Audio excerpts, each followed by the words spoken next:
Always All willing right, for that. folks, it's We're at noon. 10 o'clock and I think we're live, so we're going to jump right in. And my name is Terry Ryan, and I am CEO of the Boise-based education nonprofit Bluum. And it is our privilege, along with Public Impact, to co-host this webinar on creating a new normal post-COVID assessment and accountability possibilities. My organization helps to open, grow, and support public charter schools across the state of Idaho.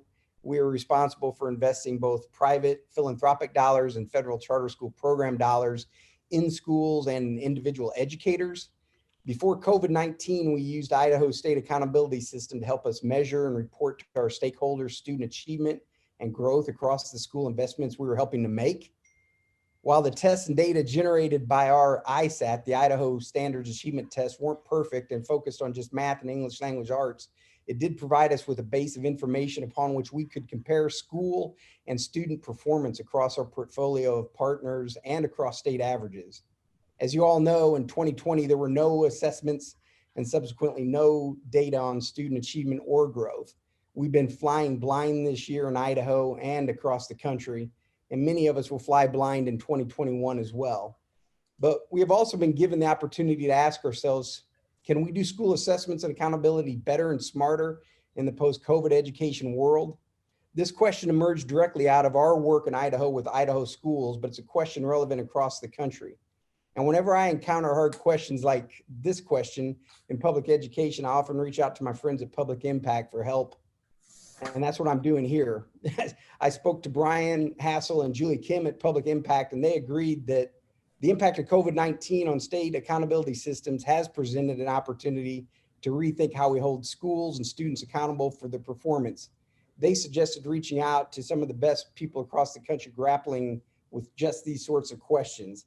That led us to Derrell Bradford, Mike Petrilli, Rick Hess, and Susie Miller Carello. I want to thank all four for freely giving their time and expertise to this conversation. I also want to thank Bryan and his team at Public Impact for their leadership and their help in making this conversation real. And I want to thank my colleagues, Kristen McCarver and Greg Richmond, for helping me ask the right questions of these folks.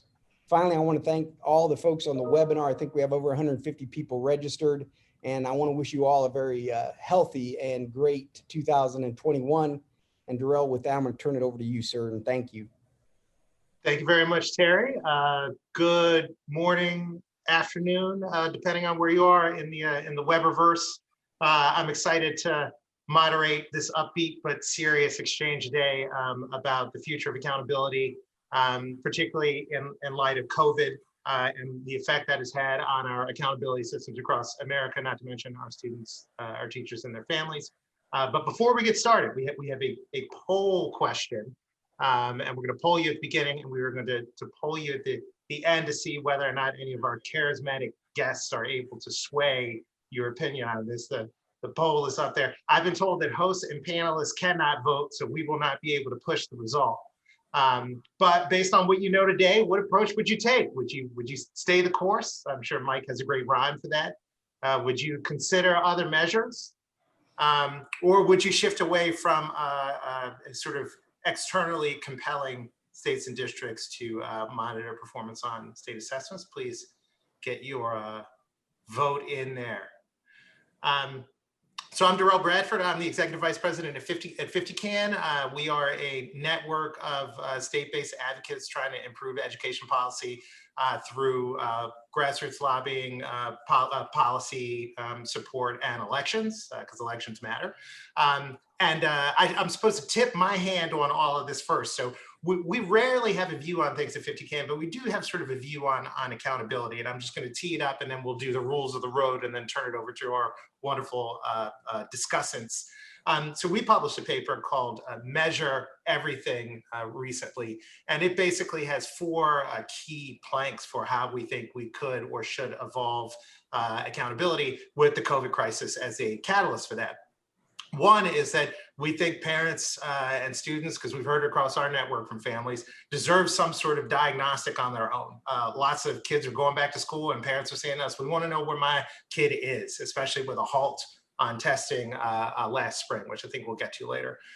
Two, no matter how imperfect, all of our states support having a spring assessment. We think the ritual of getting kids to take spring assessments and the collection of that data is an important function, and we should not get out of the habit of doing it. Third, I would say, is that in the era of what we call learning everywhere, partly because lots of new innovations have emerged, and partly because lots of kids aren't going to physical school, we just think that we should be acknowledging the fact that progress is made in lots of different academic progress is made in lots of different places than school. And so positively and sort of negatively, like, some of the very early learning loss data was made available through platforms like Zern, which are like extra governmental things collecting this sort of data. But also, if you can learn French on Duolingo, why shouldn't we reward it? So we think there's a universe of apps and platforms out there that would probably be good for this.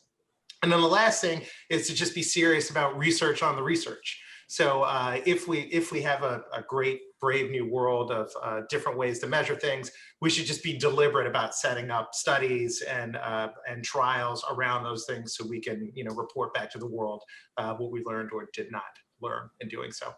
So that said, the rules of the road today is that we have our 3 discussants. They are each going to get 3 minutes. We will break the discussion up into 2 blocks. The first block is on the purpose of accountability, and that will be the why question. And each discussant will have 3 minutes to give their why, and then we'll kick it back and forth after that.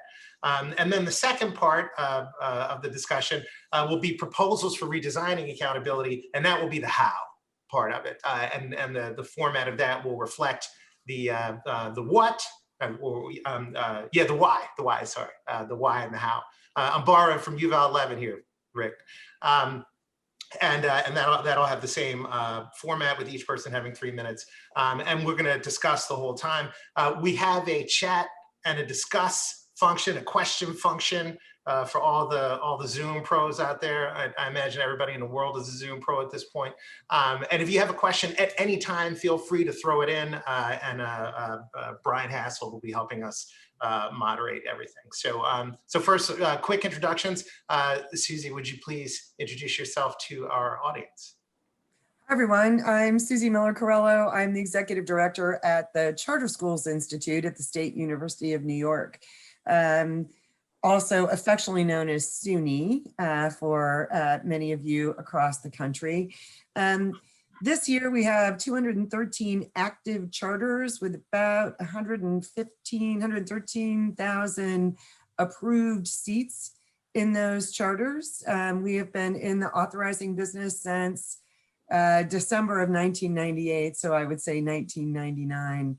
And I've had the great privilege, last week marked my 10th year sitting in this chair, working with some extraordinary school providers in building an environment where great schools can take root and thrive. About over 85% of our students are economically disadvantaged across all of our schools, and they span the state of New York. And our schools do extraordinarily well. 88% of them outperform their local districts in English language arts, and 91% of them outperform their local districts in mathematics, excuse me. And in fact, I was trying to think of a place in New York besides New York City that some of you might know in terms of performance. And so our kids beat students in Scarsdale as well as students way out on the east end of Long Island.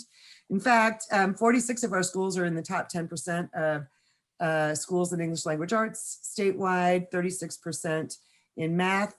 We have about 173,000 kids on wait lists to get into charter schools across New York. We've got a pretty robust, strong set of schools and school leaders. And I look forward to the discussion with my colleagues. Awesome. All right, so let's keep it alphabetical. Rick, would you? Hi, I'm Rick Hess, Director of Education Policy Studies at AEI. Many years ago, I taught high school. I occasionally teach at various colleges and universities, and I write in various outlets. And Mike. All right. Hey, everybody. Great to be with you. Mike Petrilli, president of the Thomas B. Fordham Institute. We are a national education policy think tank, but we also do on-the-ground work in the great state of Ohio, which is where we have roots. In fact, Terry Ryan led our Ohio work for over a decade before all of you in Idaho stole him from us. We do miss him dearly, but appreciate the invitations from Terry from time to time to get to talk to folks in Idaho and elsewhere about these important issues. We are a charter school authorizer in Ohio, much smaller than Susie's operation. Right now, we oversee about 10 schools throughout the state, mostly urban, but also one in Appalachian, Ohio. And that has kept us, we hope, grounded in the reality of how hard this work is. And looking forward to this great conversation today.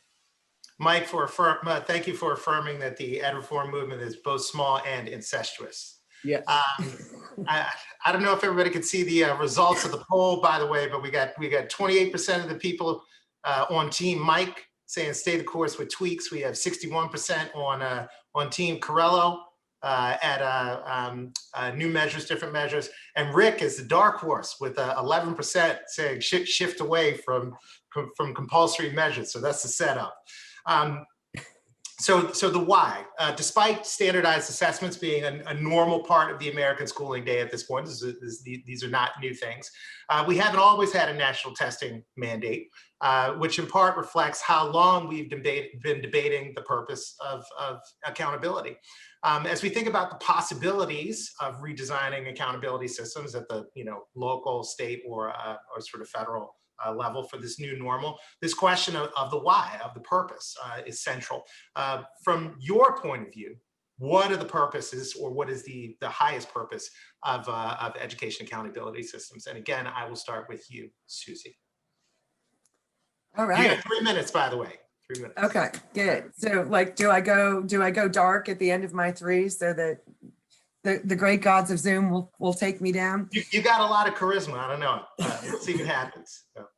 Well, I appreciate the question and have thought a little bit about this over the last 10 years and have come to kind of thinking of this as a CSA. I'm a Hoosier by birth, even though I've lived in New York for a long time. And so community supported agriculture is the way we usually think about things or at least my CSA on the bottom of a little hill in lovely Grafton, New York. But I want to think about it and reframe it a little bit for an edu version of CSA. Charters equal change and community, some structured partnerships, and active accountability. And so when I think about accountability, I always think about the roots of what the charter initiative was to be. It was to be change. It was to offer choice for parents. It was supposed to be community-based, from the community in the community. Change from assigned schools by districts to choices by parents. Overseen by some government bureaucrats like me instead of actually run by government bureaucrats. It was to change. It was to change how students learned. It was to provide innovation both in the way that learning worked, but also in the expectations for what our students could actually achieve. And then change in terms of innovating that schools needed to be held accountable for that. So for me, that's the C part of accountability. The S part of my CSA is structured partnerships. We call it a contract in charter world, but it really is a structured partnership because when we grant charters, and Mike knows this as an authorizer, Terry does too, we grant charters because we want our schools to be super successful. I've been known to call us venture bureaucrats because we really do take our job seriously, that we are investing access to millions of dollars in public funds and responsibility for the lives of children. We take that really seriously, and we want our schools to be successful. We define what that looks like at the outset. What does success look like?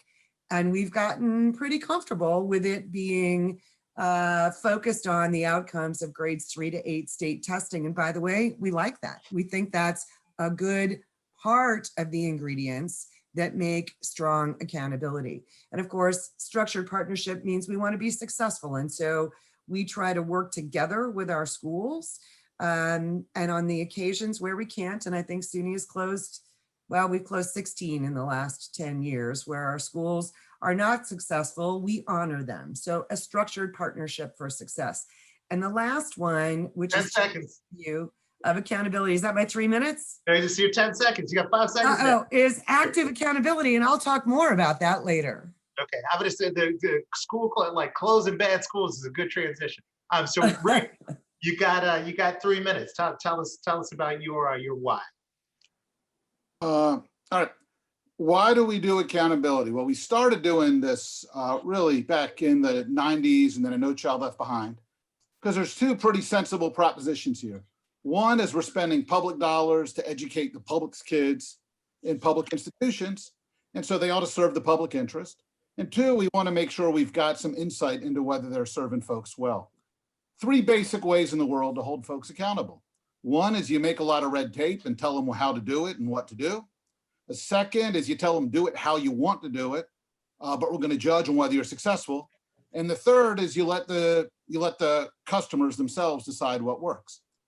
For a lot of obvious reasons, we're skeptical that everybody can judge school quality on their own.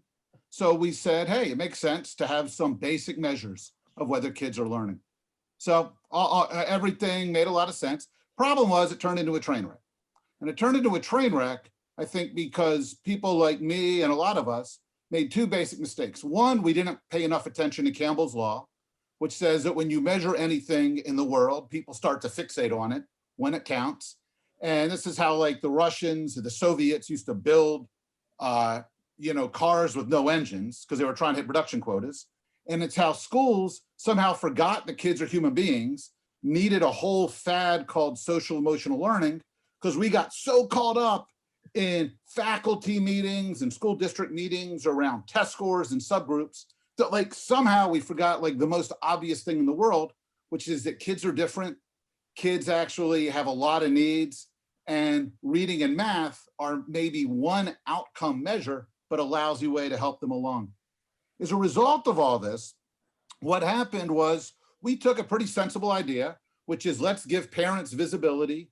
Let's make sure schools are working reasonably well. And we alienated parents because they don't trust these test scores and they don't like them. And these scores are more useful to politicians than they are to parents. Because look, at the end of the day, when you ask parents, how are they choosing schools? Test scores wind up usually 10th to 15th on their list. They're looking at culture and teachers and proximity and any number of other things. Second, these tests don't help educators. The scores come in 6 months later, and they're not actually designed to help people teach. And third, we don't actually know how to intervene. None of our interventions actually are worth a lick. So we label schools failing, which people may or may not trust, and then we come in and do stuff that doesn't work. The problems with this stuff are particularly clear display during COVID, because look, we've got these crude measures of like 5th grade math. That doesn't tell you a lot when you're trying to figure out whether remote learning is working. It doesn't tell you how do you think about hybrid homeschooling or a pandemic pod. So basically, we've gotten stuck with simple, crude measures that aren't working for what parents need, that are built to the convenience of politicians. Probably time to go back and re-rack the stack. All right, that's a great. You shoved it right in. Well done, Mike. Let's hear you completely undermine Rick. I don't know. Yeah, that sounds good. Look, actually, both Susie and Rick made my case for me to a large degree, right? Susie talked about the great work they do in New York City, which of course relies heavily, though not entirely, on test scores and achievement over time. And Rick did a great job explaining why we started this in the first place. I do think Rick's critiques are about 10 years out of date, though, because we have fixed a lot of the issues that he has talked about. And let me talk about that. So yes, look, we spend something like $700 billion in K through 12 education in this country. That is in the same neighborhood as the defense appropriations bill that's going through Congress right now, right? And nobody would say that we should just give $700 billion to the Pentagon without any oversight, right? Obviously, that's a lot of taxpayer money. And the Pentagon has an incredibly important mission. We want to make sure that it achieves it. So, we try to come up with some ways to trust but verify and have reasonable oversight without micromanaging, but to make sure that those generals, make good decisions and don't just waste money on $2 billion airplanes that we may or may not need. Same thing in education. It's a lot of money. It's an important mission. we're never going to get to the point where policymakers or taxpayers are going to be comfortable just saying, here's a blank check, you do the best you can and we'll trust you. And like Rick said, in the old days, what we tried to do was to have oversight that focused on micromanaging lots of little rules and regulations. How big is your class size? Let's make sure all the teachers are certified. How many books are in your library? Here's what you can spend money on and what you can't spend money on. Not only did that not work back in those days, we did not see improvements in student achievement. It also created a lot of that red tape that made it hard for schools to innovate. And so we have been trying to move to something better. The charter system, in my opinion, I think I share this with the others here, probably has done it the best in really getting rid of a lot of that red tape, really focusing on results and empowering parents. And I think we all agree that if you have parental choice in the mix, that can be one effective means of holding schools accountable and has all kinds of other benefits. We haven't made as much progress in traditional public schools in getting rid of all those regulations that are still getting in the way. But we have made progress on how we oversee these big institutions. And by saying that, rather than micromanaging, let's focus on what matters. We care about whether kids are learning. So let's hold schools accountable for that. Now, of course, it doesn't mean that test scores are everything. And especially when you get into high school and you can start looking at what students do when they leave high school, those long-term outcomes. Do they have success in the labor market? Do they go on to get industry credentials, higher ed? Then we can start measuring that. That's great. Mike, and you can save that for the next session. I want to keep. I'm going to be hard on it. Right? All right. So a couple of prompts for the group just to engage on this. So like two issues that float to the top on all three of your approaches. One is that people normally present this as like a dyad. We either have like too much accountability, right, or too little, and it's too restrictive, right?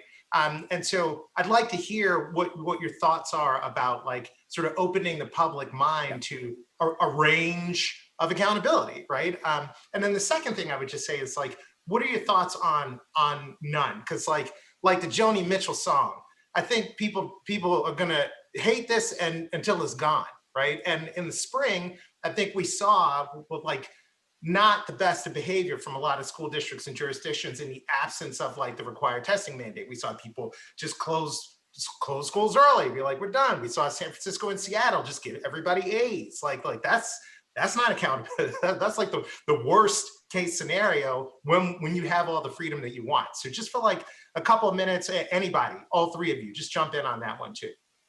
Well, yeah, look, I think, as I was about to say, Derrell, we don't have heavy-handed accountability anymore, except in the charter school movement, where we do still close down schools for poor performance. But otherwise, after the Every Student Succeeds Act, very few places are actually trying to do the kind of interventions that Rick rightfully says we don't know much about whether they work.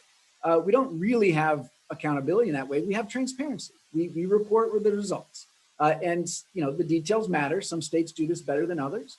I've got some qualms with Idaho's system, for example, but some states put the information out there in a reasonably transparent way so that people can make their own decisions. And we have tried to move into a direction where there's less of a footprint on the schools. I mean, Rick's right that back in the No Child Left Behind days, schools did a lot of stupid things in response to these tests, and they felt a lot of pressure to do so. I think a lot of that pressure has lifted. And so, I just think that we have to keep that in mind, that today, let's not pretend that it's 2007 and principals are waking up in fear of what the test scores are going to show and whether that's going to trigger various responses. Those days are past. All they have to fear right now is that the state's going to put the information out there for the public, and they're going to have to defend why is it that they don't do as well as some of their neighboring schools. I don't think that's unreasonable.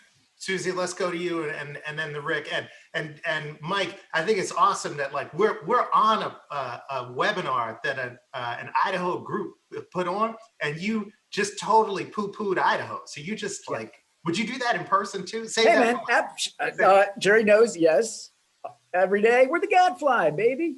Just what the gadfly says. All right, go ahead, Susie. Susie. I just want to tag on the transparency piece. It has been very clear this year, Mike. I mean, you've talked a little bit about this. Everyone that's a parent has a whole new perspective about transparency in the delivery of instruction. If you are lucky enough to have moments of synchronistic instruction for your child, and we know that there are so many kids across the country that don't. Most of our kids have 4 to 5 hours of synchronistic opportunities a day at the younger grade level, which we think is extraordinarily important. And what's been fascinating is my team, many of whom are not located in New York City, so have a very limited set of charter school options for their kids, daily get on and talk about a whole new perspective on the lack of, I'll just say, luster about the kind of instructional engagement their kids are getting. So in terms of accountability, I would say that we've got an opportunity now to really build on the education of parents across the country, certainly across the state of New York, about what instruction should look like and what quality should look like, irregardless of what the state tests tell them. Yeah, and just to hop in on that, so uniformly across income, race, and location, one of the anecdotes that continues to come back to us in our network is that like parents are either looking in on their kids' Zooms and being like, I don't know what is going on here, or they're getting like packets that the kids race through, and they're like, and this is what my kid does all day, and like you wonder why he or she is bored or why they act out. So I do think it has been a sort of dramatic wake-up call in terms of what kids are doing for 8 hours a day when they're not with their parents. Rick. To what? Yeah, never mind. Let's do the next thing. Okay. All right, actually, because we're right on time to do the next thing anyway. All right. So, and Rick, Well, actually, let me, one point. Look, I'm for transparency. I'm for giving parents the information they need. I'm for policymakers and voters having a sense whether kids are learning in school. I want educators. I want, superintendents and principals and teachers. So look, if what Mike is saying is like, look, we need to have some of these comparable assessments so that people can get useful information, and the politicians and the bureaucrats shouldn't imagine that they know how to manage improvement, then yeah, that's kind of where I'm at. Let's make sure people get information with less external compulsion. Two provisos on that. One, I've been worried. If Mike and Susie experience it differently, they should say so. I find Mike's point is correct that formal kind of federally induced hammer infinitely less than it was 5 years ago, but I haven't seen a ton of change in the culture of school systems. When I'm like interacting with superintendents and cabinets, when I'm training principals, all of the really bad habits of mine that got wedged in place over NCLB seem to have gotten stuck, so that we talk about who's good and who's bad in terms of reading and math scores. We don't talk about student engagement. When we talk about what's happening in a data level team in schools, I keep hearing them talking about, let's unpack the assessment strand. I don't hear them talking about how many minutes are actually being given to instruction, or to Susie's point, which assignments are interesting and not interesting. So I worry that somehow the culture of schooling has picked up the worst parts of the accountability area and held onto them on its own. And I feel like that's something we got to address. And then a second thing is I want transparency, not just on reading and math scores, but on other things that are going to be useful to families. And especially when we talk about COVID and beyond, and hybrid homeschooling and different options and charters that aren't just reading and math test score charters, but are actually serving families in different ways. I want families and educators to be able to get their hands on information that says, hey, we're good or bad at other stuff. Yeah, that's a great segue. And the one thing I would ask you guys to think about when you talk about your hows and then in section 2 is the question of for whom. So like the collection of language arts and reading scores is ostensibly, like, it's kind of for parents, but it's really for state level officials, right? So they can make resource allocations and interventions, whatever. And at the risk of being flip, that information lacks the sort of stickiness of like my Strava data, right? Or how many likes I get on Instagram, right? Because that that data is for me, right? It's for the consumer, it's for a parent, and there is a tension on both of these things. It'll be interesting to you guys like hash that out too if you choose to. So let's go in the opposite direction. Mike, Rick says you have no new ideas and you just want to like double down on the old thing. I would love to hear what your approach for the future of accountability is in the next 3 minutes, and then you guys will have plenty of time to cut it up afterwards. So 3 minutes, go. Yeah, good. He's right. I do want to double down on the old thing and then add on to it. Look, it's got to be said. So many people, conventional wisdom now is, oh, test scores don't matter. These are stupid measures. Guess what? Look, whether we like it or not, the student achievement that these test scores are measuring in reading, writing, and mathematics matters enormously to individual kids and to the future of our country. It is just the case that no matter what pathway a child is going to take, whether they end up going, into a traditional college experience someday, or they go into something that's more career tech oriented, if they want to have a decent paying job, they've got to have a solid grounding in reading, writing, and mathematics. And when we see continued gaps out there in a variety of ways, it can come back to these achievement gaps. So some people are saying, let's only look at the long-term outcomes. Well, guess what? It's not that hard these days to get into a college, and it may not be that hard these days in some places even to graduate from a college, especially in parts of the university setting that are, really just want to hand out diplomas willy-nilly. But when you get into the real world and you say, what does it take to get a good paying job? Guess what? Those skills matter. So we still need to worry about whether schools are doing the job, and schools are the only institutions in our country that are going to do that. Now, can we find other measures? Sure, but it's hard to do. Nobody has come up with a lot of great ways to measure school quality other than looking at test scores or long-term outcomes. And so I think we just have to have, let's set expectations reasonably. What else could we look at? We could look at how elementary school students do once they get to middle school. That's one way we could hold elementary schools accountable.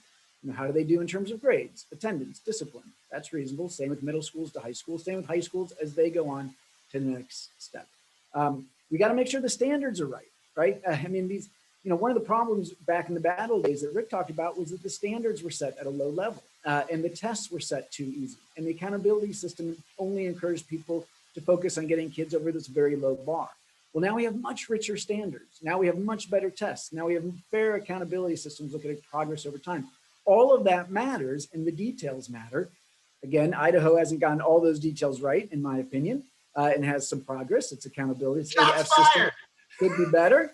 We'll talk about that, but those details matter. Okay, so yes, build on it, but the heart of it's still going to be achievement, and it's still going to be whether schools are preparing kids for what comes next. So I sometimes flippantly say literacy is overrated, but I don't really mean it. So I'm swayed a little bit by your argument, Mike. Susie, your universe of authorizing obviously has relied very heavily on language arts and math scores. But tell us about active ingredients and what your vision for the future of accountability is. Well, it's real interesting when Mike talks about career tech-oriented measures of student success when they leave our schools. One of the things that we know pretty clearly is that while they may have some of the reading, writing, math, technical skills associated and necessary for those careers, we also know that schools do an awful lot to prepare students simply for a career. Things about, the basics that we all know, showing up on time, putting a resume together, here's how you function in an interview. We have a lot of schools that are really supporting kids, both in doing that in career, but also in navigating college. In fact, we are admittedly a little late to the party on this, but this year for the first year, any graduate, I think we have 8,000 high school graduates from last year. Any high school graduate from a K-12 SUNY authorized charter school that is attending a SUNY campus, we can follow that student, and we've gone back so we can follow the students and understand whether or not they're re-enrolling for the sophomore year, which we know is a huge indicator.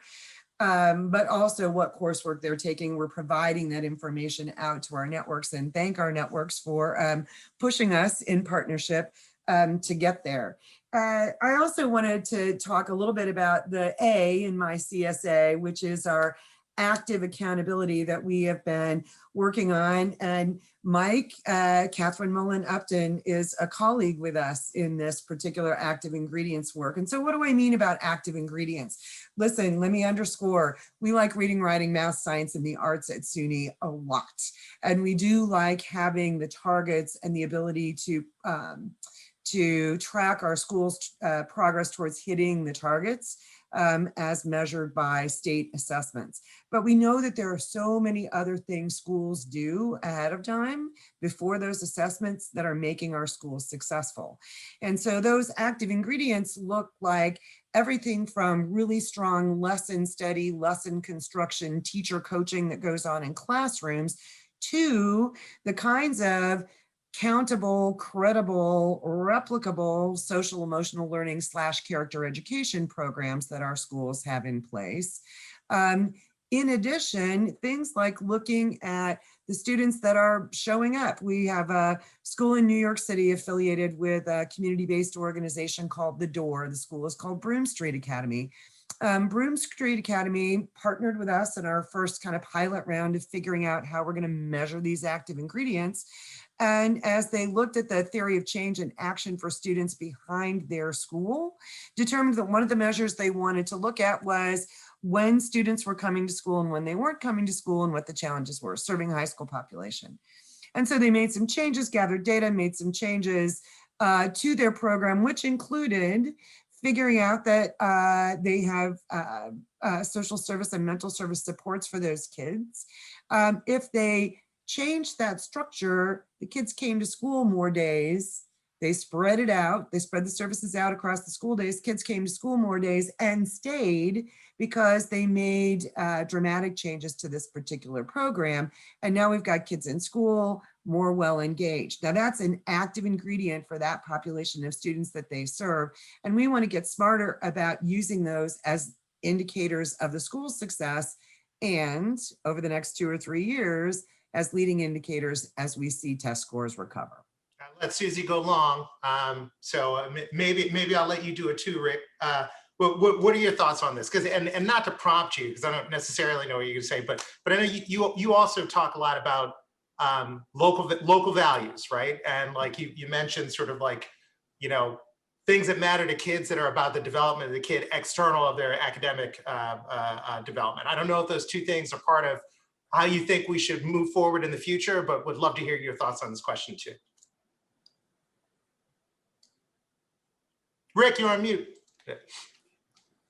Sure.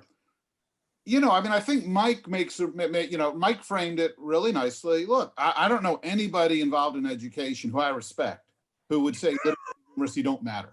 I mean, there's crazy people at schools of education who would say that, but nobody I respect. So the question, I think, is really, how do we help schools do this stuff well? Oh, this stuff being developing kids, teaching knowledge, cultivating skills, all of which includes, but is not limited to, literacy and numeracy. And look, there's, you know, during the rollout of the Common Core tests, of which Mike is very enthusiastic. Well acquainted, yeah. Well acquainted. You know, there was this opt-out movement that took off for a while, especially in like New York suburbs. You're well acquainted with this, Rob. And I remember hearing from a lot of folks who were in favor of these 10-hour assessments. And they said, look, why are these parents so stupid? Why don't they appreciate the value of these tests? They're important. They take their kid to the pediatrician. Why won't these same parents send their kid to school to get tested for 2 or 3 days? And I always thought the question kind of answered itself. And that's what I think is kind of the core issue here. When you take your kid to the pediatrician, you hang out in the waiting room for, I don't know, 30 minutes, 40 minutes if you're unlucky. You go in, the doctor sees you, they do some tests on your kid. They tell you right then and there what's working or not working, whether your kid has any issues. If there are issues, they tell you right then what else they're going to need to have tested. You know, do you need to get your kid allergy tests? Is there a medication you've got to get? You leave, you've had real problems addressed in terms of helping your kid. Let's think about what we have grown to, even on the sophisticated, modern accountability and assessment stuff. You send your kid to school, they sit for hours and hours of tests, which maybe get mailed back to the district months later. It tests whether or not your kid knows some answers to reading and math stuff. As a parent, you get an indecipherable thing mailed home. The school mostly wants to use these to try to grade its teachers. The state mostly wants to use these to put a grade on your school. There is little or nothing here that actually is focused on how do we help thousands or millions of different families make sure they have the information they need to get their kids the supports they need to get them the care they need. So look, it's not a question of whether you want kids to learn reading and math. It's a question of whether we want to invest in an accountability apparatus that is pretty far removed from the actual work of parenting or teaching. So I got a question. So we're starting to get questions in the chat. I'm going to save them up some, but please feel free to jump in. Mike, do you want to respond, or do you want, because I got a prompt. All right, go for it. Yeah, no, I'd love to. I mean, look, I think Rick said that very well. And then the question is, can we start to think of some ways to lighten the testing load so that it's not eating up all this time? I think that's a great question. You know, but Mike, it is the only problem how long it takes to get the results and the mechanics of testing, right? Like, should we just go full formative then? Well, look, so I think if we're being honest with ourselves and we say, look, the state assessments, those are really to give policymakers information and for the state to be able to evaluate the effectiveness of individual schools. Okay, that's the point. We're no longer trying to use them for teacher evaluations, for example. In most places, we're going to let go of that. And we're going to stop pretending that those tests are all that useful for instructional decisions because, you know, as we said, they don't come back quickly enough. Then can we start to say, maybe one thing we're learning from this pandemic is skipping 1 year of testing isn't the end of the world, right? That if you actually test every other year, you can still look at student level growth over time reasonably well, if that's the case. And so maybe we don't need to do annual testing for each and every student in grades 3 through 8. Maybe we could go to grades 2, 4, 6, and 8, something like that. That would lessen the load a little bit, right? As long as it's supplemented with the other testing that's already going on, what the schools and school districts do themselves, and as long as parents, let's say at least once a year, get some kind of test score result on their own kid back. You know, 1 year is the state test, the next year it's iReady or it's math or something like that. I mean, I think we can have those conversations. Let's have those conversations and see if, and then, you know, we can be honest about what we're trying to do here.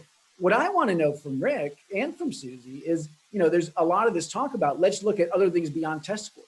Okay, we'll name them. I mean, it's been 5 years since ESSA passed. I don't see a ton of ideas out there about other measures that we can use that we really trust as being valid and reliable. I'm all ears, but let's hear about it.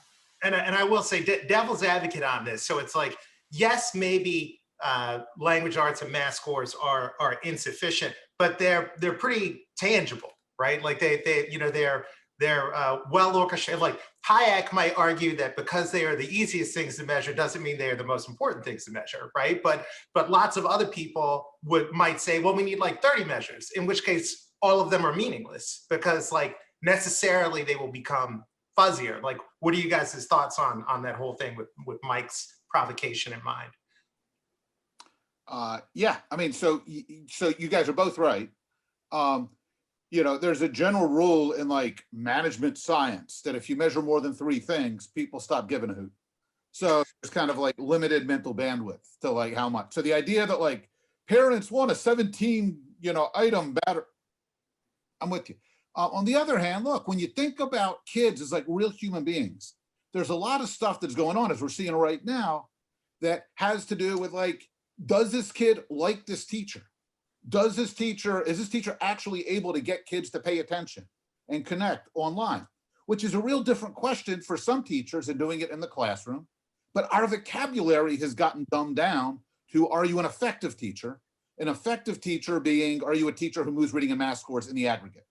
So part of the problem, I think, is that is that we don't want an endless catalog of things. But we haven't even spent much time, I would argue, in recent years asking parents, what do you want? We've spent time thinking out at state boards of education and legislatures, well, what are the other things we already know how to measure that we can plug in as a fifth indicator? And I think this is where Mike makes a great point. Mike's right. The options for that fifth indicator have been underwhelming. Our conversations have been pretty pathetic. But here's where I would argue that it's actually a massive failure. Partly that what I see is that frustrating cultural carryover from the NCLB era, where school districts and schools have been pretty pathetic about asking these other questions and imagining other ways. And where I think the research community has totally focused on the lowest common denominator and has spent remarkably little time and energy saying, hey, how do we actually come up with good metrics of civic mastery? How do we come up with good measures of science that would be complementary? I mean, we've got the state mandated tests in science. I don't know that any of us are excited about them. We don't mention them in this context. So, part of the issue here is how do we rise to the challenge of measuring these things, which is an innovative entrepreneurial opportunity, but one that I fear has largely been crowded out over the last 2 decades. Susie, can I want to pull you in on this. Whatever else you were just going to say, please say it. But additionally, like a lot of the schools you've authorized and hold accountable for purposes of this conversation were fledged in a different authorizing framework with a narrower focus. Like, can you also give some thought? Can you give some comments about transitioning from one set of metrics to another, if at all? Like, is the old framework better for some schools than for others? Do you want everybody to go to a more varied or richer, definition of success? Like, just, please hop in.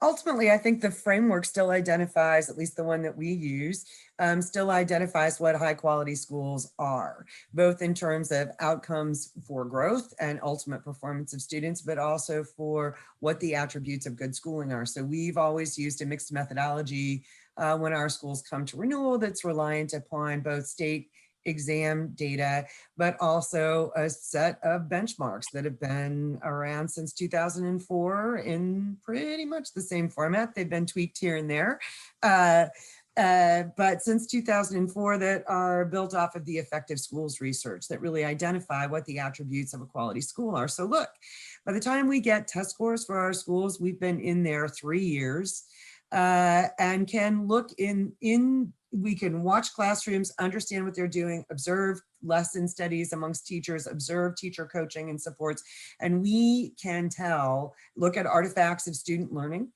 listen to the kind of questioning that those teachers do, and we know which schools are on track to do well on those state tests and which ones are going to be a challenge. And so that's been a great benefit to us, both the consistency and the expertise of the Institute's teammates and many of you who helped us build those over the years. At the same time, so we like the assessments because they are an external, proof that what we're seeing in our high quality schools really does work. Similarly, we also don't want to overwhelm our schools, as you both very importantly point out, or all very importantly point out, we don't want to overwhelm our schools with too many different measures, but I will say charters are authorized with a specific purpose, a specific theory of change in mind. And so part of what we're doing with this active ingredients piece is to start with one of the measures that was kind of your theory of action about why your school would be a great choice for parents and probably why that parent is choosing your school to begin with. And figure out a way to have a system whereby you can credibly count and report out in a way that someone else could replicate what you're doing. Is it comparative research data? Absolutely not. But if we do this well, maybe in another 20 years, we'll begin to have a foundation whereby we can compare that. And without it, here's what we as authorizers did. We got very used to that ruler of state assessments. It was great. We used it, we learned how to use it really well. We know how to use that state assessment ruler. But the effect was that it really depressed anyone's ability to design companion measures of academic success for our schools. So what is the thing where it's like, that a fox knows a lot of things, a hedgehog knows one big thing. Is that the deal? I don't know, you just sort of maybe think about that. Oh, also the idea, you know, I think a lot of people have come to view accountability as something that is no longer a work in progress, right? It is a process of refinement on things that are not growing. So this, like the active idea thing, I think is important to point out. Just something kind of for everybody, you know, like so the equity advocates, of which I am a sometime member of that posse, you know, argue that these test scores are incredibly important, and more specifically, the comparability aspects of them, which have allowed us to identify, you know, enormous skill gaps or score gaps, right, which are supposed to be indicative of a bunch of other things between, you know, my people, like like low-income kids of color going to schools that have sort of historically underperformed without a lot of choice, and everyone else. And all of these takes either sort of do or don't align with that, like more or less. What are your thoughts on equity and sort of comparability as key planks of any sort of like future accountability regime? And Terry is going to do the Q&A later. I just want folks to know, I see people are coming in the chat and in the Q&A. So your things have been seen. I am not ignoring you. Anybody go first, please. Yeah, I mean, obviously, Derrell, I think it's just very clear. It's super important that we keep this this information transparent and clear to people out there, that we still have these big gaps. You know, Rick at one time thought that we were what was the phrase, Rick? Obsessed. Get mania? Yes, Yes. It was a mania. So look, you know, it's not the only thing that matters. We should, you know, our goal should be helping every American child out there reach their God-given potential, you know, and I think we have a lot of reasons to believe that there's all kinds of kids from all kinds of backgrounds that are not getting close to that today, and that better schools could help them get much closer there. But, you know, look, it has been important, I think, to keep up healthy pressure on schools to say, are you doing everything you can, especially for the most disadvantaged kids out there, for whom we know schools are particularly important. And I mean, what greater lesson can we see right now from the pandemic, right? We have good reason to believe that affluent kids are gonna, for the most part, be okay. Or better. This experience, Or maybe better. even better. But poor kids who are out there who are basically just haven't had any school for almost a year, or getting very little, they're really suffering, and school matters a lot to them. So yeah, I think we got to keep that front and center by all means. Can I just Please, Susie. maybe, Rick, I'm going to ask, and hopefully you'll work this into your response. One of the things that is so concerning is in a number of the cities where our schools are located. So I'll pick Rochester. We have the standardized tests. We have arguably some of the largest per pupil spending in the country. And there's a huge challenge in Rochester for those kids to have a proficiency average on those state tests that we've had for a number of years of, we'll say, over 15. So I have schools that triple that, right? And still aren't getting 50% of their kids to proficiency, which is an issue that we are focused on.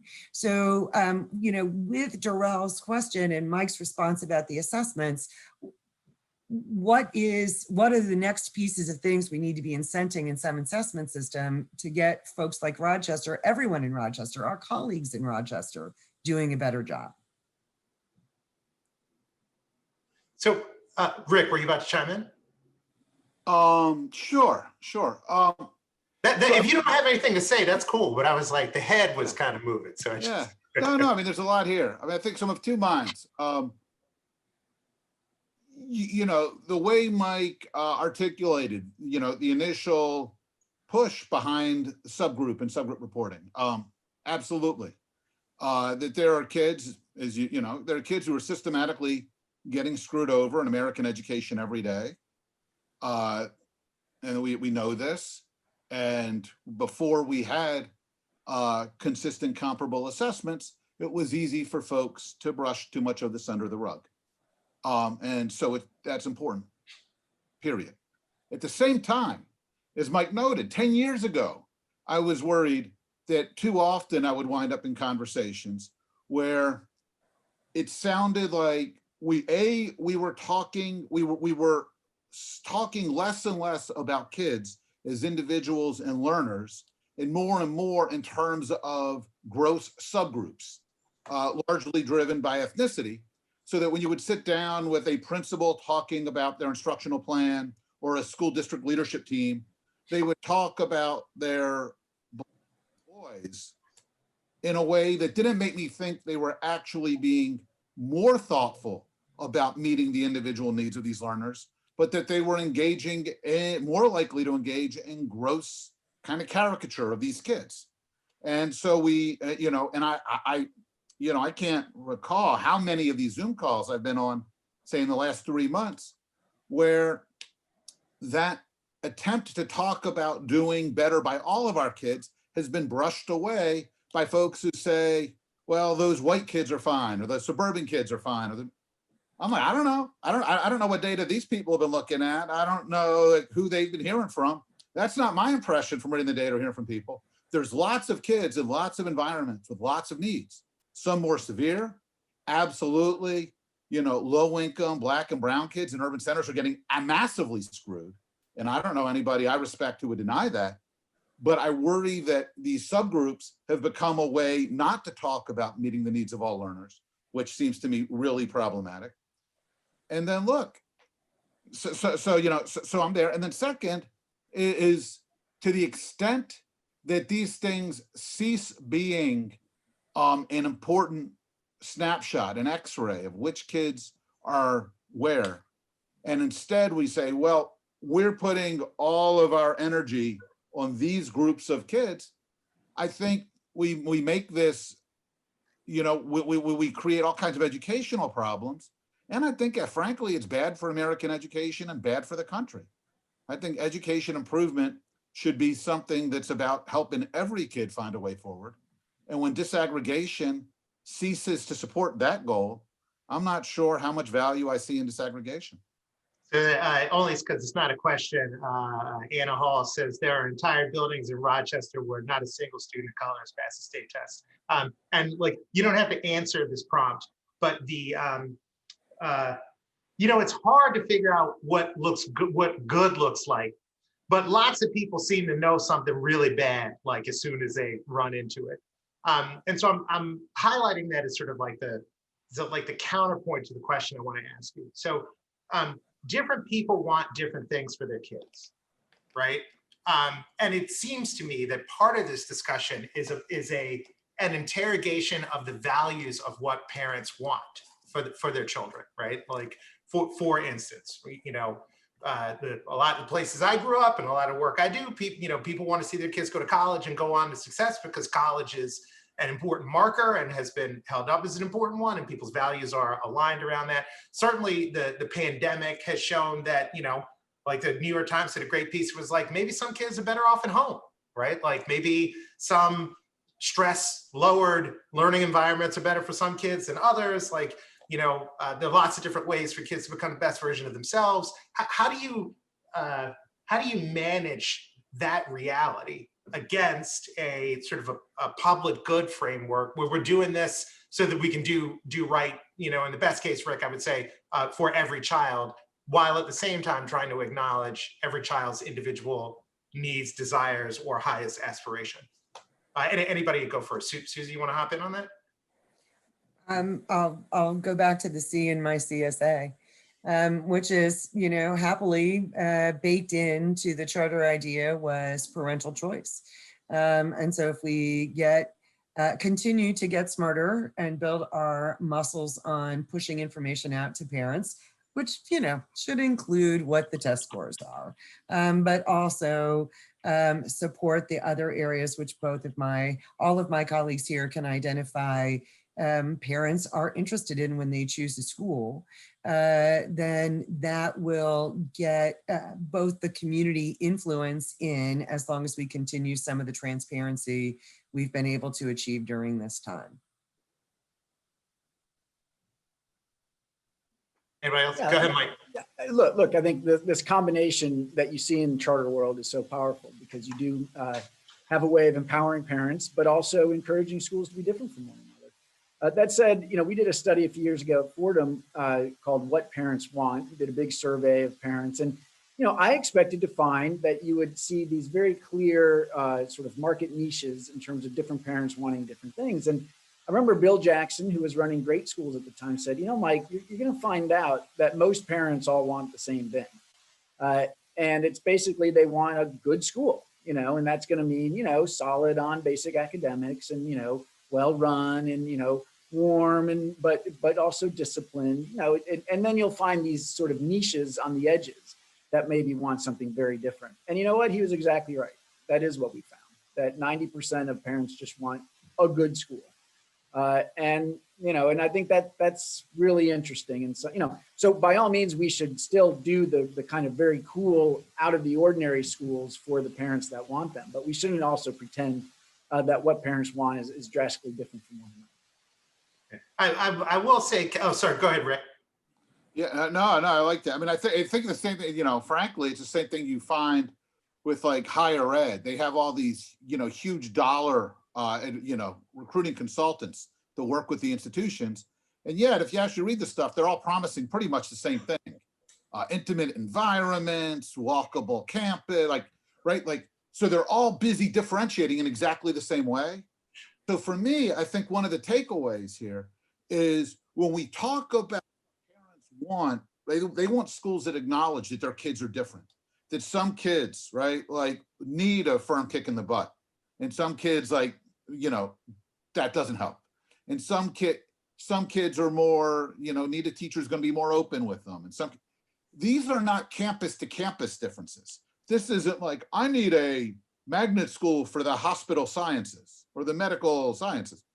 This is, look, I need for my kid a school that has teachers that will talk to my kid this way and will connect this way. And it's just like with kids' sports. Like you don't see, it's not like parents say, oh, I'm looking for a team that runs that offense. I'm looking for a coach who can talk to my kid, in a way that works for my kid. And so I think sometimes we get too caught up in formal differentiation and we forget that, for me, one of the interesting things about when accountability doesn't work is that it squeezes out a lot of this human differentiation, which may not be visible at a high level, but which really matters for lots of kids. Mike, I would argue that if 90, maybe your data showed that 90% of people want this sort of the same thing and they're the niches.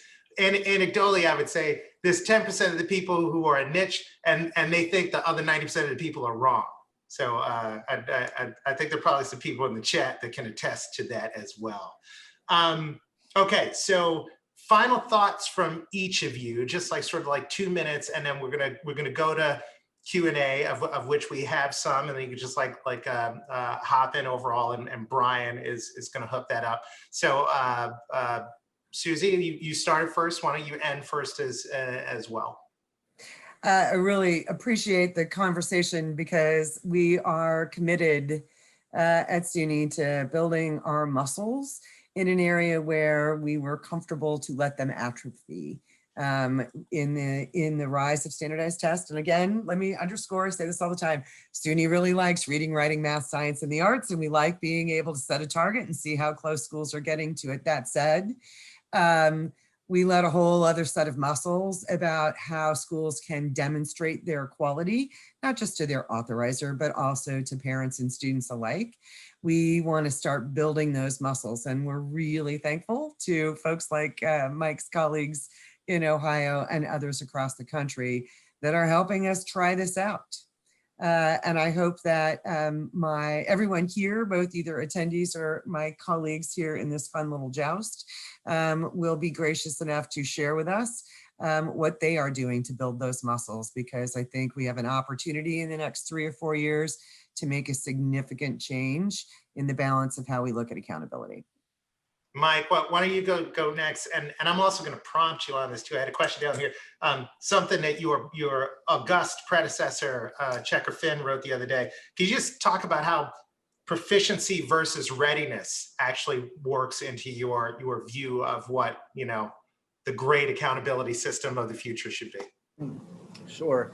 Look, but first, let me just say this. I think we have put too much hope into accountability systems, you know, and part of that came because way back in the early 2000s, there was some evidence that these new testing and accountability systems did some good. They got some schools to focus on kids that they hadn't before, and we saw some test scores go up that we now know, you know, there was a causal relationship in some degree. And so that got us excited.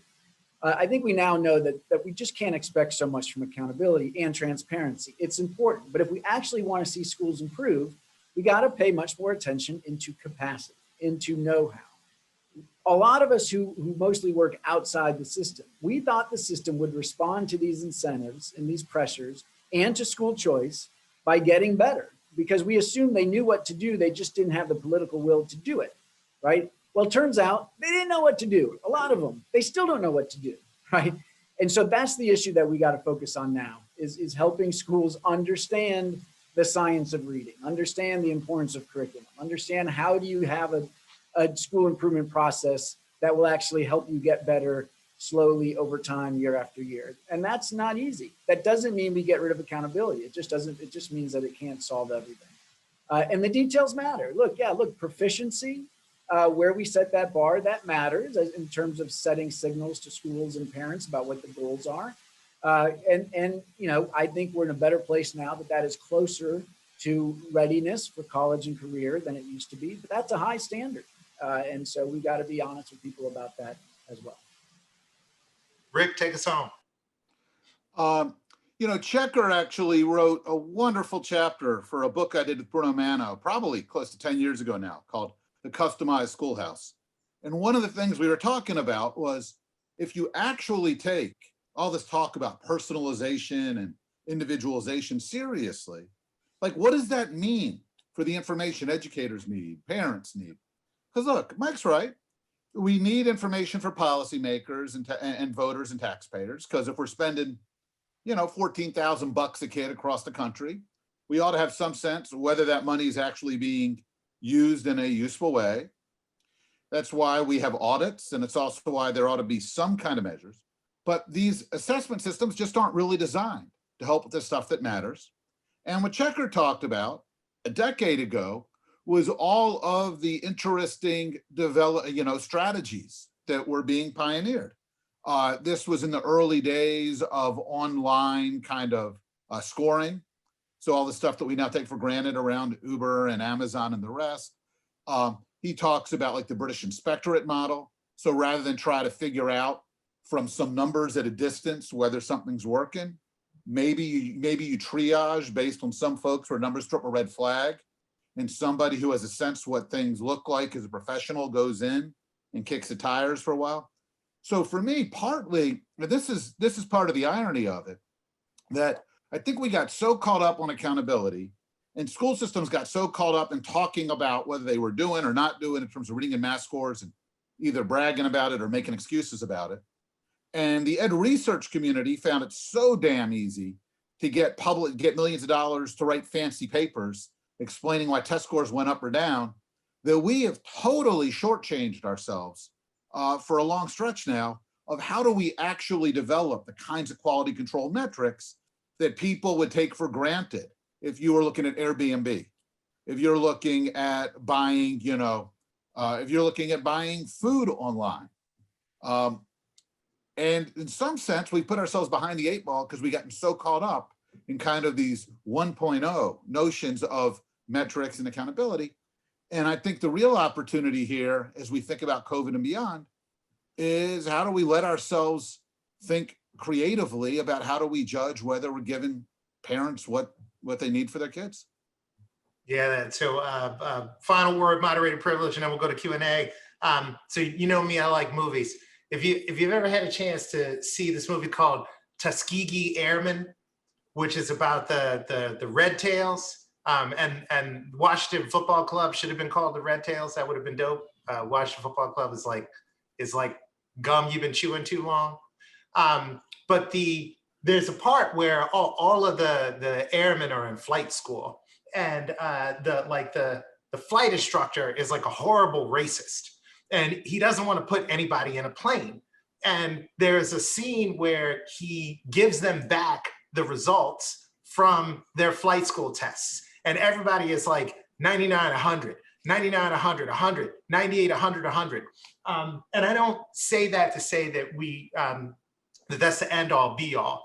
I do use it as what I think is a powerful analogy for how the presence of data, not its absence, can help us make the world better.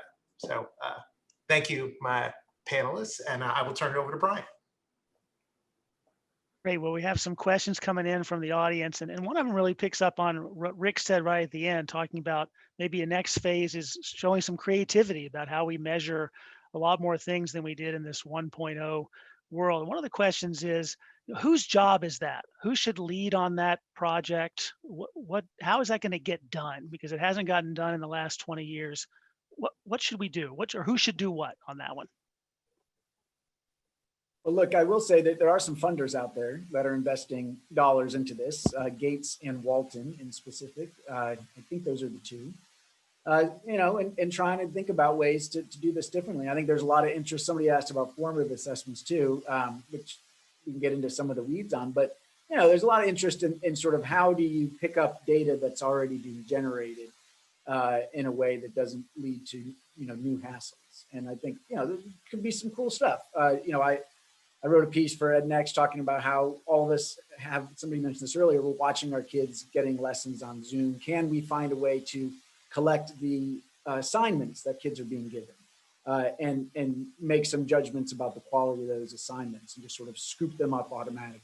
Are there some cool things that AI could do, in a non-creepy ways, hopefully, that could give us some more information. So I think all of that kind of stuff has some potential. It's going to take some R&D and some money, and it's worth trying. Yeah. Just to build on that, I mean, I think, another key player here, maybe the key player, ought to be kind of the research community.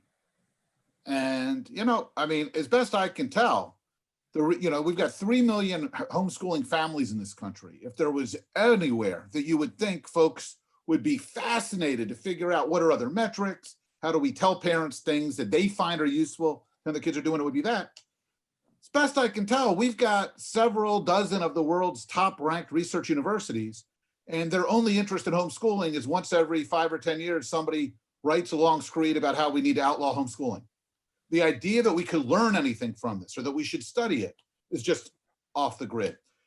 When we look at how charters were pivoting this spring and summer and how that compared to district schools, we have all of these massively funded research shops, universities. Fordham had to go out and hustle some money so Greg Vanerick could go ahead and do this like on the cuff, like figure out. Robin Lake had to take her SERPI team and track all these things and say, I think a part of the problem is we have a research apparatus that rewards the wrong things, that rewards narrow niche specialization, that doesn't actually encourage or train people to be problem solvers, that doesn't actually value the kinds of creative, useful metrics that we're talking about. So I think a huge piece of this is we actually need to go back and say to this whole education research community, what the hell are you guys trying to do here? And how are you trying to be helpful? Because, Derrell, just to bring it back real quick to your Tuskegee Airmen point, you're right. And when, and what was so powerful about that, and what's so powerful, for instance, about the FDA approval of vaccines right now is when you have tight metrics of specific things that people have or don't trust, and those numbers can make a huge difference. Part of the problem with accountability is obviously, to some level, your analogy carries, but there's also a lot of ways in which we're saying, well, when I see schools doing well in these assessment systems, it doesn't reflect their mastery of the subject in the same way an individual airman score shows. It shows a lot of other stuff going on. And rather than kind of be comfortable with that, we've spent 20 years dueling about exactly what do we think that means.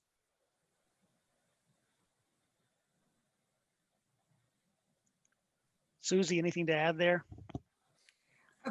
I will underscore, we got some foundation support to do the pilot program, the active ingredients that we are doing. It's been hugely supportive in us trying to figure it out. I'm not sure individual authorizers is the locus of where this is going to be solved, but we couldn't wait any longer. And on that point, Brian, I would say a few years ago, we tried to look around and ask some authorizers if they were using some, what kind of measures beyond test scores were they using? And we really did not come up with much. And I think to Rick's point, part of that's the overhang of NCLB, and we got into those bad habits. And, part of it is just, we talk about additional measures, but let's be honest. How do we use them? If the school is doing terribly on boosting reading and math scores, but it does well in these other measures, does that mean we don't close them down as a charter school authorizer? Well, what used to happen in the NCLB days is that those additional measures, all they could do was provide another reason for the school to get in trouble. It wasn't a reason for them to sort of be seen in a better light. So we got to wrestle with that. Finally, I do hope somebody out there can help us think through how could we use the success of kids as they move on to the next level as a way to measure school effectiveness. So when kids leave an elementary school and they go to middle school, can we use the grades they get in middle school, their discipline record, their attendance record, things like that, as a way to judge the effectiveness of their elementary school in some smart ways? I think there's something there, but I'm not smart enough to figure out how to make it work. There's another question from the audience about how do you think the accountability structure should impact students in vulnerable population groups? And just maybe I'll amplify on this a little bit just to pose a question. Susie, you and I have been involved in something called the Campaign for Highest Need Students, which is an effort Greg Lippman launched a couple of years ago to say, are we really measuring very well how effectively schools are doing with the most vulnerable students? And I'm not talking about just low income students, for example, but say students who have dropped out and come back, or students who are 5 years behind coming into high school, or kids who are in a severe economic situation or have the most extreme low incidence disabilities as some examples. How should the accountability system and assessment system address these very challenged populations? Is it enough to have subgroups like we have? Should there be something different that's attacking these challenges? What do you think?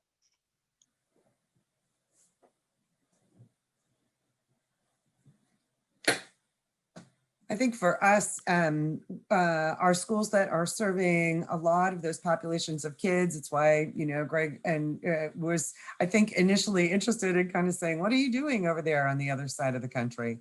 We have looked at ways, again, to provide as much flexibility while keeping kind of a target, right? So the target is we want kids to leave with a Regents diploma from a high school.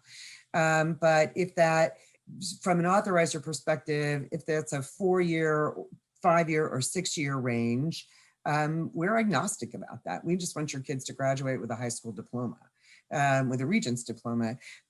We've allowed for lots of room coming in and out. And then there's a little conversation being started by some folks that founded some networks in New York, talking about the possibility of a super senior year for our 18 to 19-year-olds. That would be, especially now that we know much more about distance learning, but that would be an opportunity to be something very different than repeating your 12th grade year. That would be a combination of some of the things we talked about earlier with regard to preparing students not only academically for the workforce, but also for all of the other job search and related skills that are associated there. And so I think Greg's project is a way for us to capture data about those kids that will allow us to maybe craft better solutions for them and more policy room for them to achieve. Yeah, I mean, I'll just add that I think it's great because, when I mentioned a couple of moments ago, my concerns about how we've come up with maybe these crude oversimplifications based on very two-dimensional demographic profiles, talking about kids based on the actual challenges they're wrestling with, based on their needs and vulnerabilities, is I think exactly what we want to do. Because if we think about that, and we're talking about, all right, what do we need to get to help these kids cultivate their gifts? That's supposed to be the conversation we're having.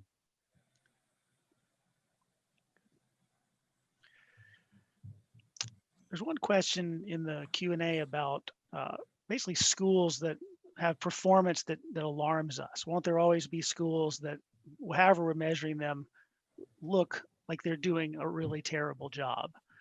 And we've thrown some water on the methods that have been used in the past to intervene. Mike mentioned the inattention to capacity building.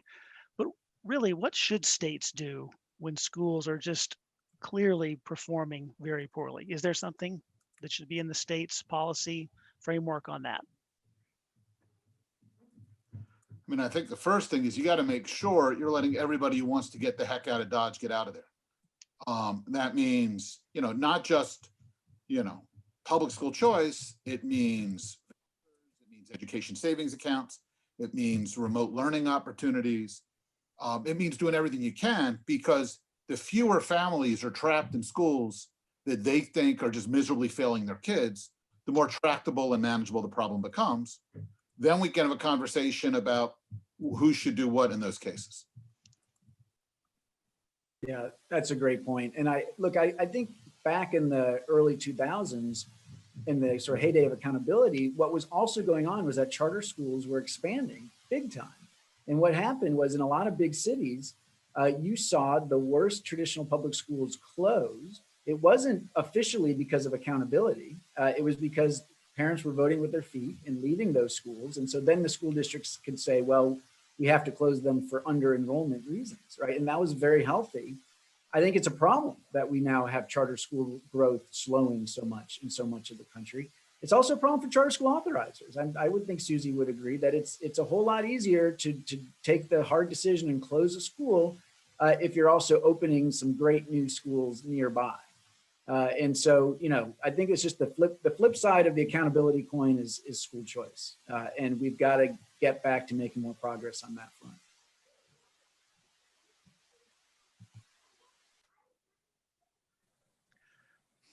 Got a question about post-graduation outcomes, college persistence, job placement. How should that fit into how we think about measuring school performance or holding them accountable?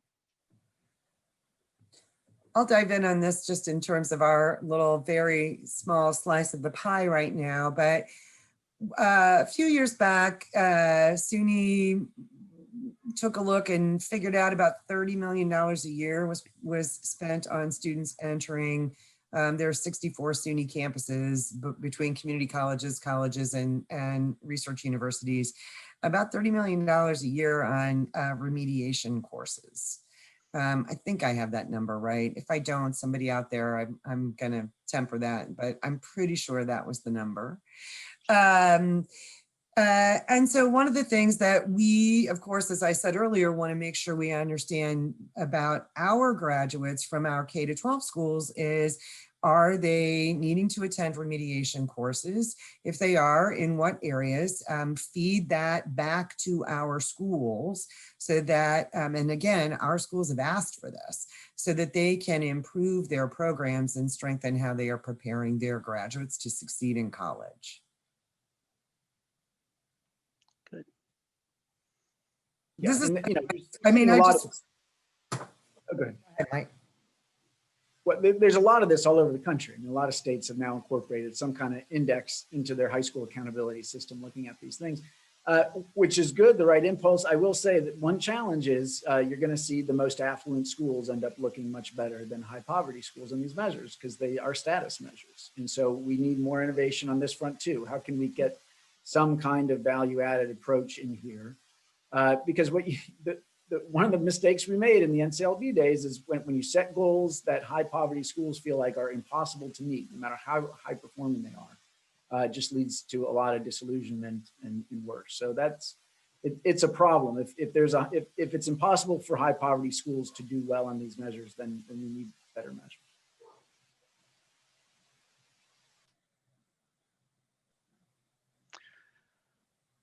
Good. Well, I'm going to ask Kristen to put the poll back up. I know you guys have gone around in a lot of different ways and joined forces on different topics. Maybe we don't have 3 clear choices to vote for, but still, let's finish through with our poll that asked, now that you've heard this discussion, what do you think? Stay the course with tweaks, consider other measures, shift away from formal external compulsion. Maybe we should have said some or all of the above, but you're forced to pick one.